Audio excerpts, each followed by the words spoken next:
Hi friends, welcome to my channel. ಹಿಂದಿನ ಲಾಗಲ್ಲಿ ಹೇಳಿದ್ದೆ ನನ್ನ ಮಗನಿಗೆ ಹೊಸ ಜರ್ನಿ ಸ್ಟಾರ್ಟ್ ಆಗಿದೆ, ಕ್ರಿಕೆಟಿಗೆ ಸೇರಿಸ್ತಾ ಇದ್ದೀವಿ ಅಂತ. ಹಾಗಾಗಿ ಅವನು ಊರಿಗೆ ಹೋಗಿದ್ದಲ್ವಾ, ಅಜ್ಜಿ ಮನೆಗೆ ಕರ್ಕೊಬಂದು ಇವತ್ತು ಅಡ್ಮಿಷನ್ ಮಾಡಿಸೋಣ ಅಂತೇಳಿ ಕರ್ಕೊಬಂದಿದ್ದೀವಿ. ಬೆಳಗ್ಗೆನೇ 7 o'clock ಬಂದಿದ್ದೀವಿ.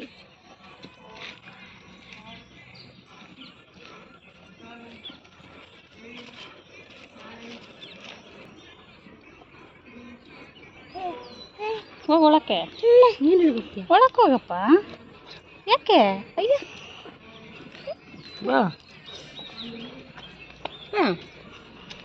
ಅಯ್ಯ, ಏನು ಮಾಡಲ್ಲ, ಹೋಗವ್ರು ನಿನಗೆ. ಇನ್ನು ನನ್ನ ತಮ್ಮನ ಮಗನೂ ಸೇರಿಕೊಂಡಿದ್ದಾನೆ. ಅಂದರೆ ತಮ್ಮನ ಮಗ ಮತ್ತು ನನ್ನ ಮಗ ಇಬ್ಬರೂ ಅಡ್ಮಿಷನ್ ಮಾಡಿಸೋಣ ಅಂತ ಇಬ್ಬರೂ ಕರ್ಕೊಬಂದಿದ್ದೀವಿ. ಫಸ್ಟೇ ಆಗಿರೋದ್ರಿಂದ ಅಮ್ಮ, ತಮ್ಮನ ಹೆಂಡ್ತಿ, ನಾನು, ಹಸ್ಬೆಂಡು, ಮನೇಲಿ ಎಲ್ಲರೂ ಮಕ್ಕಳು ಎಲ್ಲರೂ ಸೇರಿ ಬಂದಿದ್ವಿ. ಫಸ್ಟ್ ಟೈಮ್ ಅಲ್ವಾ, ಫಸ್ಟೇ ಹೋಗ್ತಾ ಇದ್ದಾರೆ ಅಂದರೆ ಏನೋ ಒಂಥರ ಖುಷಿ ಅಲ್ವಾ. ಹಾಗಾಗಿ ಎಲ್ಲರೂ ಹೋಗ್ಬಿಟ್ಟು ಬಿಟ್ಟು ಬರೋಣ ಅಂತೇಳಿ ಬಂದಿದ್ವಿ. ಇದು ಎಲ್ರಿಗೂ ಅಂದರೆ ಪ್ರತಿಯೊಬ್ಬ ತಂದೆ ತಾಯಿಗೂ ಎಲ್ರಿಗೂ ಆಸೆ ಇದ್ದೇ ಇರುತ್ತೆ. ಸಾಕಷ್ಟು ಕನಸುಗಳನ್ನ ಕಟ್ಟಿರ್ತಾರೆ ತಮ್ಮ ಮಕ್ಕಳ ಬಗ್ಗೆ. ಹಾಗಾಗಿ ಇದು ಒಂದು ಬೆಸ್ಟ್ ಅಂತಲೇ ಹೇಳ್ಬೋದು. ಅಂತ ಅಂದರೆ ಅವ್ರವ್ರ ಆಸೆಗಳನ್ನ ಈಡೇರಿಸ್ಕೊಳ್ಳೋಕ್ಕೆ ಈ ಏಜಲ್ಲಿ ಮಕ್ಕಳಿಗೆ ಏನು ಇಷ್ಟ ಇಲ್ಲ ಅಂಥೇಳಿ ಅವರ ಇಷ್ಟದಂತೆ ನಾವು ಇಷ್ಟಪಡೋದಕ್ಕಿಂತ ಅವ್ರು ಯಾವುದನ್ನು ಇಷ್ಟಪಡ್ತಾರೋ ಅದನ್ನು ಚೂಸ್ ಮಾಡಿಸಿ ಅದರಲ್ಲಿ ಇಂಪ್ರೂವ್ಮೆಂಟ್ ಮಾಡೋವಂಥದ್ದು ಒಳ್ಳೆಯದು. ನಾನು ಇಲ್ಲಿ ಸಮ್ಮರ್ ಕ್ಯಾಂಪ್ಗಷ್ಟೇ ಸೇರಿಸಿದ್ದೀನಿ, ಅಕಾಡೆಮಿಗೆ ಅಡ್ಮಿಷನ್ ಮಾಡಿಸಿಲ್ಲ. ಬಟ್ ಏನಕ್ಕೆ ಅಂತಂದರೆ ಕ್ರಿಕೆಟ್ ಆಡ್ತಾನೆ ಚೆನ್ನಾಗೇ. ಅಂತಂದರೆ ಅವ್ನಿಗೆ ಇಂಟ್ರೆಸ್ಟು ಹೋದ್ಮೇಲೆ ಇಲ್ಲಿ ಮಾಮೂಲಿಯಾಗಿ ಮಕ್ಕಳ ಜೊತೆ ಆಡೋದಕ್ಕೂ ಅಲ್ಲಿ ಪ್ರೊಫೆಷ್ನಲಾಗಿ ಆಡೋದಕ್ಕೂ ವ್ಯತ್ಯಾಸ ಇರುತ್ತಲ್ವ. ಹಾಗಾಗಿ ಅಲ್ಲಿ ಯಾವ ರೀತಿ ಕೋಚ್ ಕೊಡ್ತಾರೆ, ಅದನ್ನ ಇಷ್ಟಪಡ್ತಾನಾ ಇಲ್ವಾ, ಅವ್ನಿಗೆ ಲೈಕ್ ಆಗುತ್ತಾ ಇಲ್ವಾ ಅಂತ ನೋಡಿಬಿಟ್ಟು ಇಲ್ಲಿ 1.5 month ಹೇಳ್ಕೊಡ್ತಾರೆ. ಹಾಗಾಗಿ ಸಮ್ಮರ್ ಕ್ಯಾಂಪ್ಗೆ ಸೇರಿಸಿದ್ದೀನಿ. ಇದರಲ್ಲಿ ಅವ್ನಿಗೆ ಏನಾದರೂ ಇಂಟ್ರೆಸ್ಟ್ ಬಂದು ಅವನಿಗೆ ಇಷ್ಟಪಟ್ಟು ಆಡ್ತೀನಿ ಅಂತ ಏನಾದರೂ ಅವ್ನು ಖುಷಿಪಟ್ಟರೆ ಈ ಜರ್ನಿನ ಕಂಟಿನ್ಯೂ ಮಾಡಿಸೋಣ ಮುಂದಕ್ಕೆ ಅಂತೇಳಿ ಅಂದರೆ ಅಕಾಡೆಮಿಗೆ ಸೇರಿಸೋಣ ಅಂತ ಅಂದ್ಕೊಂಡಿದ್ದೀವಿ.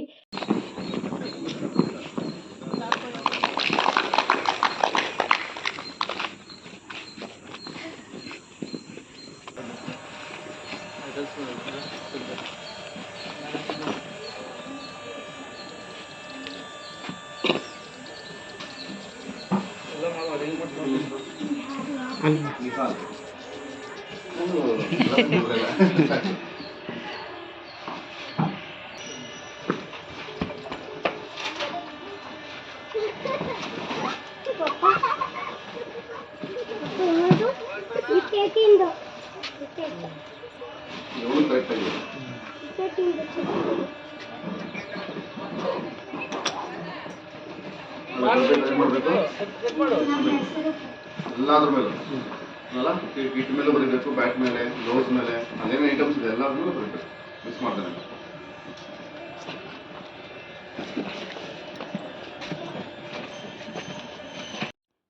ಇನ್ನು ಕಿಟ್ ಇಸ್ಕೊಂಡು ಬಂದ್ವಿ. ಇವತ್ತೇನು ಕ್ಲಾಸ್ ಬೇಡ, ನಾಳೆಯಿಂದ ಬರಲಿ ಅಂತ ಹೇಳಿದ್ರು, ಮಂಡೆಯಿಂದ. ಹಾಗಾಗಿ ಮಕ್ಕಳನ್ನ ಕರ್ಕೊಂಡು ವಾಪಸ್ ಬರ್ತಾಯಿದ್ದೀವಿ. ಕಿಟ್ಟನ್ನು ತೊಗೊಬಂದರು. ಹೇಗೆ ಆಡ್ತಾರೋ ಏನೋ, ಕಿಟ್ ಬಂದ ತಕ್ಷಣ ಮಕ್ಕಳಿಗೆ ಫುಲ್ಲು ಖುಷಿ, ಜೋಶು. ಅದನ್ನು ಎಷ್ಟೊತ್ತಿಗೆ ಓಪನ್ ಮಾಡ್ತೀವಂತೂ ತುಂಬ ಕ್ಯೂರಿಯಾಸಿಟಿಯಿಂದ ಕಾಯ್ತಾಯಿದ್ರು.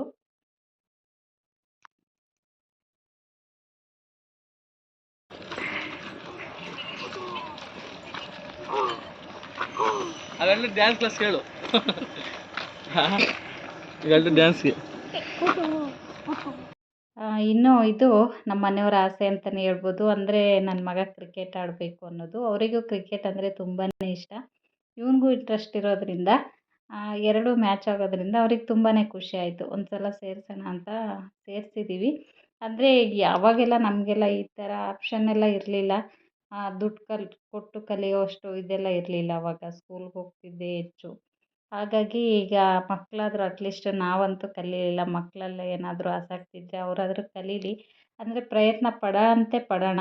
ಪ್ರಯತ್ನ ಪಡ್ದೇ ಆಗಲ್ಲ ಅನ್ನೋದಕ್ಕಿಂತ ಟ್ರೈ ಮಾಡೋಣ. ಪ್ರಯತ್ನ ಪಡೋದ್ರಲ್ಲಿ ಏನೂ ತಪ್ಪಿಲ್ಲ ಅಲ್ವಾ. ಹಾಗಾಗಿ ಒಂದು ಸಲ ಪ್ರಯತ್ನ ಪಟ್ಟು ನೋಡೋಣ ಅಂತ ಸೇರಿಸಿದ್ದೀವಿ.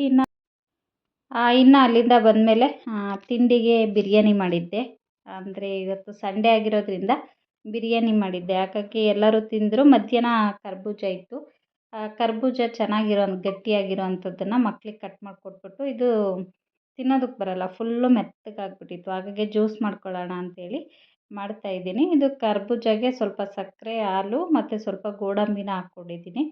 ಇಷ್ಟನ್ನು ಹಾಕ್ಕೊಂಡು ಜೊತೆಗೆ ಸ್ವಲ್ಪ ಏಲಕ್ಕಿ ಪುಡಿ ಇಷ್ಟು ಹಾಕಿ ರುಬ್ಕೊಂಡಿದ್ದೀನಿ. ಇದಕ್ಕೆ ನಾನು ಲಾಸ್ಟಲ್ಲಿ ಸ್ವಲ್ಪ ಸಬ್ಜಾ ಸೀಡ್ಸ್ನ ನೆನೆಸಿಟ್ಟು ಅದನ್ನು ಸಹ ಇದ್ರ ಜೊತೆ ಮಿಕ್ಸ್ ಮಾಡಿದ್ದೀನಿ. ಅಷ್ಟೇ, ಇಷ್ಟೇ ಸಿಂಪಲ್ಲಾಗಿ ಕರ್ಬೂಜ ಜ್ಯೂಸು ರೆಡಿ ಆಯಿತು. ಕರ್ಬೂಜ ಮಿಲ್ಕ್ ಶೇಕ್ ಅಂತನಾದರೂ ಸೇರಿಸ್ಬೋದು, ಅಂದರೆ ಸ್ವಲ್ಪ ಹಾಲು ಹಾಕಿರೋದ್ರಿಂದ. ಹಾಲು ಹಾಕದೆ ನೀವು ಅದೇ ರೀತಿಯಾಗಿ ಸಕ್ಕರೆ ಸಹ ಬರೀ ಹಾಲು ಹಾಕದೇ ಇರೋ ಥರ ನೀರನ್ನು ಸಹ ಸೇರಿಸ್ಬಿಟ್ಟು ಸ್ವಲ್ಪ ಮಾಡ್ಕೋಬೋದು ಜ್ಯೂಸನ್ನು. ಇನ್ನು ಅಲ್ಲಿಂದ ಬಂದಮೇಲೆ ಜ್ಯೂಸ್ ಕುಡಿದ್ವಿ. ಜ್ಯೂಸ್ ಎಲ್ಲ ಕುಡಿದಾದ್ಮೇಲೆ ನನ್ನ ಮಗನಿಗೆ ಫುಲ್ಲು ಕ್ಯೂರಿಯಾಸಿಟಿ ತಡೆಯೋದಕ್ಕಾಗ್ತಿರ್ಲಿಲ್ಲ. ಅವನಿಗೆ ಎಷ್ಟೊತ್ತಿಗೆ ಓಪನ್ ಮಾಡ್ತೀನೋ, ಎಷ್ಟೊತ್ತಿಗೆ ನೋಡ್ತೀನೋ ಅಂತ ಕಾಯ್ತಾ ಇದ್ದ. ಹಾಗಾಗಿ ಎಲ್ಲ ಕಿಟ್ಟೆಲ್ಲ ಓಪನ್ ಮಾಡಿ ಅದರಲ್ಲಿ ಏನೇನಿದೆ ಅಂತ ಎಲ್ಲ ಚೆಕ್ ಮಾಡಿ, ಅಂದರೆ ಪ್ರತಿಯೊಂದು ವಸ್ತು ಮೇಲೂ ನೇಮ್ ಬರಿಬೇಕು ಅಂತ ಹೇಳಿದ್ರಲ್ವ. ಅಂದರೆ ತುಂಬ ಸ್ಟೂಡೆಂಟ್ಸ್ ಇರೋದ್ರಿಂದ ಕನ್ಫ್ಯೂಸ್ ಆಗುತ್ತೆ, ಅವ್ರದ್ದು ಇವ್ರದ್ದು ಎಲ್ಲ ಮಿಕ್ಸ್ ಆಗುತ್ತೆ ಅಂತ ಹೇಳ್ಬಿಟ್ಟು ಅವ್ರವ್ರ ಕಿಟ್ ಮೇಲೆ ಅವ್ರವ್ರದ್ದು ಹೆಸ್ರು ಇರಬೇಕು. ಅಂದರೆ ಪ್ರತಿಯೊಂದು ಗ್ಲೌಸು ಎಲ್ಲದ್ರ ಮೇಲೂ, ಬ್ಯಾಗ್ ಮೇಲೆ, ಬ್ಯಾಟ್ ಮೇಲೆ, ಪ್ರತಿಯೊಂದ್ರ ಮೇಲೂ ಮಾರ್ಕರಲ್ಲಿ ಹೆಸರು ಬರ್ಕೊಬನ್ನಿ ಅಂತ ಹೇಳಿದರು. ಏನೇನು ಕೊಟ್ಟಿದ್ದಾರೆ ಅಂತ ಒಂದು ಸಲ ಚೆಕ್ ಮಾಡಿಕೊಂಡು ನೇಮೆಲ್ಲ ಬರೆಯೋಣ ಅಂಥೇಳಿ ತೆಗಿತಾ ಇದ್ದಾರೆ.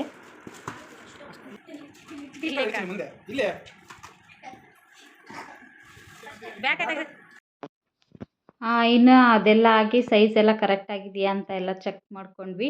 ಆ ಡ್ರೆಸ್ಸಲ್ಲಿ ಅವ್ನು ನೋಡೋದಕ್ಕೇ ತುಂಬ ಖುಷಿ ಆಗ್ತಿತ್ತು, ಒಂಥರ ಹೆಮ್ಮೆ ಅನ್ನಿಸ್ತಾ ಇತ್ತು. ಇನ್ನೂ ಅವ್ನು ಕಲ್ತಿಲ್ಲ, ಏನಿಲ್ಲ.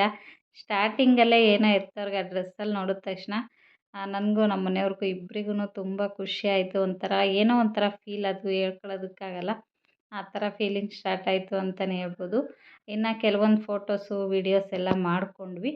ಇನ್ನು ಮಕ್ಕಳಿಗೆ ಮನೇಲಿರೋದ್ರಿಂದ, ಸ್ಕೂಲ್ ರಜೆ ಇರೋದ್ರಿಂದ ಎಷ್ಟು ತಿಂಡಿ ಕೊಟ್ರೂ ಸಾಕಾಗಲ್ಲ. ಮನೇಲಿದ್ದರೆ 10 ನಿಮಿಷಕ್ಕೂ ಜಾಸ್ತಿ ಆಟ ಆಡ್ತಾ ಇರ್ತಾರಲ್ವ, ಕುಣಿತಾ ಇರ್ತಾರೆ. ತಿಂದಿದ್ದೆಲ್ಲ ಚೆನ್ನಾಗಿ ಜೀರ್ಣ ಆಗುತ್ತೆ ಅಂತಲೇ ಹೇಳ್ಬೋದು ರಜದಲ್ಲಿ. ಹಂಗಾಗಿ ಅವರು ಪದೇ ಪದೇ ಏನಾದರೂ ಸ್ನ್ಯಾಕ್ಸ್ ಕೇಳ್ತಾನೆ ಇರ್ತಾರೆ ತಿನ್ನೋದಕ್ಕೆ. ಹಾಗಾಗಿ ಒಂದು ಸ್ವಲ್ಪ ಕರ್ಜಿಕಾಯಿ, ಕೋಡ್ಬಳೆ, ನಿಪ್ಪಟ್ಟು ಆ ಥರದ್ದು ಏನಾದರೂ ಮಾಡಿ ಒಂದೊಂದು ಬಾಕ್ಸ್ಗೆ ಹಾಕಿ ಇಟ್ಕೊಳ್ಳೋಣ ಅಂಥೇಳಿ ಮಾಡ್ತಾಯಿದ್ದೀನಿ. ಅದರಲ್ಲಿ ಫಸ್ಟ್ ಕರ್ಜಿಕಾಯಿ ಮಾಡೋಣ. ಸ್ವಲ್ಪ ಕರ್ಜಿಕಾಯಿ ಮಾಡಿ ಇಟ್ಕೊಂಡ್ರೆ ಓಡಾಡ್ತಾ ತಿನ್ಕೊಳ್ತಾರೆ ಮಕ್ಕಳು ಅಂತೇಳ್ಬಿಟ್ಟು ಕರ್ಜಿಕಾಯಿ ಮಾಡಿಡ್ತಾಯಿದ್ದೀನಿ ನೈಟು. ಅಂದರೆ ಇವತ್ತು ನಮ್ಮ ಅತ್ತೆಯವರು ಊಟಕ್ಕೆ ಕೇಳಿದರು, ಅವ್ರದ್ದು ಹಬ್ಬ ಇದೆ. ಹಾಗಾಗಿ ಊಟದ್ದೇನೂ ಟೆನ್ಷನ್ ಇರಲಿಲ್ಲ, ಅಡುಗೆ ಮಾಡಬೇಕು ಅನ್ನೋ ಟೆನ್ಷನ್ ಏನಿರಲಿಲ್ಲವಲ್ಲ. ಎಲ್ಲರೂ ಫ್ಯಾಮಿಲಿ ಎಲ್ಲ ಊಟಕ್ಕೆ ಅಲ್ಲಿ ಹೋಗೋದ್ರಿಂದ ಮನೆಯಲ್ಲೇ ಈ ರೀತಿಯಾಗಿ ನಾನು ಸ್ವಲ್ಪ ಕರ್ಜಿಕಾಯಿ ಆದರೂ ಮಾಡ್ಕೊಳ್ಳೋಣ, ಟೈಮ್ ಇದೆ ಅಂಥೇಳಿ ಮಾಡ್ತಾಯಿದ್ದೀನಿ. ಕರ್ಜಿಕಾಯಿ ಪುಡಿಗಷ್ಟೇ ನಾನು ಸ್ವಲ್ಪ ಶೇಂಗಾ ಮತ್ತು ಕಡಲೆ, ಹುರಿಗಡಲೆ ಬರುತ್ತಲ್ಲ ಅದು, ಮತ್ತು ಒಣಕೊಬ್ಬರಿ, ಸ್ವಲ್ಪ ಬಾದಾಮಿ ಮತ್ತು ಗೋಡಂಬಿನ ಇದು ಮಾಡ್ಕೊಬಿಟ್ಟು ಎಲ್ಲನೂ ರೋಸ್ಟ್ ಮಾಡಿಕೊಂಡು ರುಬ್ಕೊಂಡಿರೋವಂಥದ್ದು, ಜೊತೆಗೆ ಬೆಲ್ಲನ ಸೇರಿಸಿದ್ದೀನಿ. ಇಷ್ಟನ್ನು ಹಾಕಿ ಸ್ವಲ್ಪ ಏಲಕ್ಕಿ ಪುಡಿ ಇಷ್ಟನ್ನು ಹಾಕಿ ಪುಡಿನ ರೆಡಿ ಮಾಡ್ಕೊಂಡಿದ್ದೆ.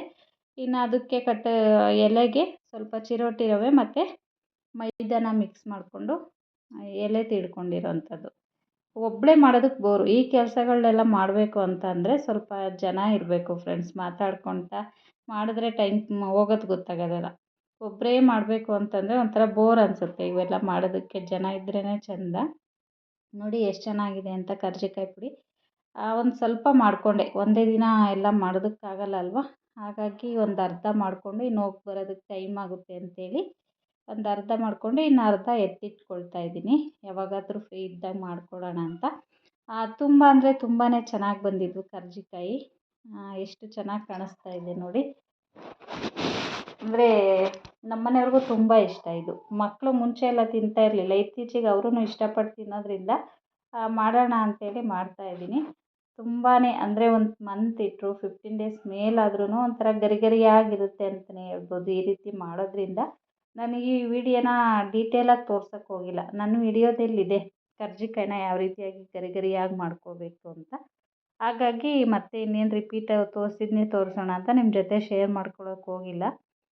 ತುಂಬ ಚೆನ್ನಾಗಿ ಪರ್ಫೆಕ್ಟಾಗಿ ಕರ್ಜಿಕಾಯಿ ಬರಬೇಕು ಅಂತಂದರೆ ನಾನು ವಿಡಿಯೋನ ಡಿಸ್ಕ್ರಿಪ್ಷನಲ್ಲಿ ಹಾಕಿರ್ತೀನಿ, ಚೆಕ್ ಮಾಡಿ ಯಾರಿಗಾದ್ರೂ ಇಂಟ್ರೆಸ್ಟ್ ಇತ್ತು ಅಂದರೆ. ಇನ್ನು ಹಬ್ಬ ಅಲ್ವಾ, ಇಲ್ಲಿಗೆ ಬಂದಿದ್ವಿ ಅತ್ತೆಯರ ಮನೆ ಹತ್ರ. ಎಷ್ಟು ಚೆನ್ನಾಗಿ ಕಾಣಿಸ್ತಾ ಇತ್ತು ಅಂದರೆ ಕಣ್ಣಿಗೆ ಒಂಥರ ಹಬ್ಬ ಅಂತಲೇ ಹೇಳ್ಬೋದು ಲೈಟಿಂಗ್ಸು. ತುಂಬ ಅಂದರೆ ತುಂಬಾ ಚೆನ್ನಾಗಿ ಕಾಣಿಸ್ತಾ ಇತ್ತು. ಇಡೀ ಬೀದಿನೇ ನೋಡಿ ಎಷ್ಟು ಚೆನ್ನಾಗಿ ಕಂಗೊಳಿಸ್ತಾ ಇದೆ ಅಂತ ಲೈಟಿಂಗ್ಸಲ್ಲಿ. ತುಂಬ ಅಂದರೆ ತುಂಬಾ ಚೆನ್ನಾಗಿತ್ತು. ಮನಸ್ಸಿಗೆ ಒಂಥರ ಖುಷಿ ಅನ್ನಿಸ್ತು. ಇವ್ರದ್ದು ಮೇಲ್ಗಡೆ ಇರೋದ್ರಿಂದ ಮನೆ ನೋಡೋದಕ್ಕೆ ತುಂಬ ಚೆನ್ನಾಗಿ ಕಾಣಿಸ್ತಾ ಇತ್ತು ವ್ಯೂವು. ಹಾಗಾಗಿ ಅಲ್ಲೇ ಒಂದು ವೀಡಿಯೋ ಕ್ಲಿಪ್ಪಿಂಗ್ ತೊಗೊಂಡೆ. ಇನ್ನು ಅತ್ತೆ ಮನೆಗೆ ಹೋಗಿ ಅಲ್ಲಿ ಅಂದರೆ ನಾನ್ ವೆಜ್ ಮಾಡಿದ್ದವರು, ನಾನೇನು ತಿನ್ನೋದಿಲ್ಲ, ಹಸ್ಬೆಂಡ್ ಮಾತ್ರ ತಿಂದರು. ಹಸ್ಬೆಂಡು ತಮ್ಮ ಹೆಂಡತಿ ಎಲ್ಲ ಬಂದಿದ್ದರು. ಹೋದ್ಮೇಲೆ ಅತ್ತೆ ಬಿಸಿ ಮುದ್ದೆ ಮಾಡ್ತಾಯಿದ್ದಾರೆ. ಇವರು ನಮ್ಮ ಅಪ್ಪಾಜಿ ತಂಗಿ. ಹಾಗಾಗಿ ಇಲ್ಲಿ ನಾವಿರೋ ಹತ್ರನೇ ಇರೋದು, ಸ್ವಲ್ಪ 1-2 ಕಿಲೋಮೀಟ್ರ್ ಆಗುತ್ತೆ ನಾವಿರೋ ತಕ್ಕೆ ಅವರು ಇರೋ ಹತ್ರ. ಹಾಗಾಗಿ ಬಂದಿದ್ವಿ. ಇನ್ನು ಬಿಸಿ ಮುದ್ದೆ ಮಾಡ್ತಿದ್ರಲ್ವ, ಹಾಗಾಗಿ ಹೊರಗಡೆ ಸ್ವಲ್ಪ ಫ್ರೆಶ್ ಗಾಳಿ ತೊಗೊಳ್ಳೋಣ ಅಂತ ಎಲ್ಲರೂ ಹೊರಗೆ ನಿಂತ್ಕೊಂಡಿದ್ವಿ. ಇನ್ನು ಊಟ ಎಲ್ಲ ಮುಗಿಸಿ ಮನೆಗೆ ಬಂದ್ವಿ. ಇದಾಗಿತ್ತು ಫ್ರೆಂಡ್ಸ್ ಇವತ್ತಿನ ವೀಡಿಯೋ. ಈ ವಿಡಿಯೋ ಏನಾದರೂ ನಿಮ್ಗೆ ಇಷ್ಟ ಆಗಿದ್ದರೆ ಪ್ಲೀಸ್ ಲೈಕ್ ಮಾಡಿ, ಕಮೆಂಟ್ ಮಾಡಿ, ಹಾಗೆ ಶೇರ್ ಮಾಡಿ. ಇನ್ನೂ ಯಾರೆಲ್ಲ ನನ್ನ ಚಾನಲ್ನ ಸಬ್ಸ್ಕ್ರೈಬ್ ಮಾಡ್ಕೊಳ್ದೆ ನೋಡ್ತಾ ಇದ್ದೀರಾ, ಪ್ಲೀಸ್ ಸಬ್ಸ್ಕ್ರೈಬ್ ಮಾಡ್ಕೊಂಡು ನೋಡಿ ಫ್ರೆಂಡ್ಸ್. ಹಾಗೆ ಸಪೋರ್ಟ್ ಮಾಡಿ ಅಂತ ಹೇಳ್ತಾ ಇವತ್ತಿನ ಈ ವಿಡಿಯೋನ ಇಲ್ಲಿಗೆ ಎಂಡ್ ಮಾಡ್ತಾ ಇದ್ದೀನಿ. ಮತ್ತೆ ಸಿಗ್ತೀನಿ ನೆಕ್ಸ್ಟ್ ವಿಡಿಯೋದಲ್ಲಿ. ಅಲ್ಲಿ ತನಕ ವಿಡಿಯೋ ನೋಡಿದ ನಿಮ್ಮೆಲ್ಲರಿಗೂ ಧನ್ಯವಾದಗಳು.